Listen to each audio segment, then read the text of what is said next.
Hi hello and welcome back everyone. तर आज आमच्यासाठी खूप स्पेशल दिवस आहे, कारण आज आम्ही आमच्या आयुष्यातील पहिली सगळ्यात मोठी खरेदी करणार होतो. ती म्हणजे टाटा मोटर्सची टाटा पंच आम्ही घेणार होतो. त्याच्यासाठी सगळे फॉर्मॅलिटीज वगैरे पूर्ण केली. त्याच्यानंतर गाडी डिलिव्हर झाली. मग त्याची आम्ही सगळ्या दोघांनी मिळून पूजा केली आणि त्याच्यानंतर आमच्या घरच्या लक्ष्मीची म्हणजेच अंतराची पावले आम्हाला गाडीवरती उठवायची होती.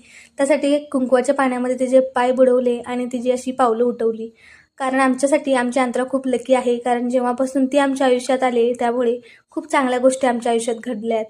त्यासाठी तिची छान अशी पावलं उठवली. किती छान उठले आहेत ना. आणि नंतर मग नारळ वाढवला आणि त्यांचे सगळे फ्रेंड्स पण आले होते. मग आम्ही गेलो गणपती मंदिरला, जे सांगलीत आहे. म्हटलं गाडी घेतली तर पहिला देवदर्शन करावं म्हणून मंदिरासाठी गेलो. तिथे दर्शन घेतलं आणि तिथे पण गाडीची पूजा करून नारळ फोडून घरी येऊन गाडीची पूजा केली. तर अशा पद्धतीने आमचा दिवस खूप छान गेला.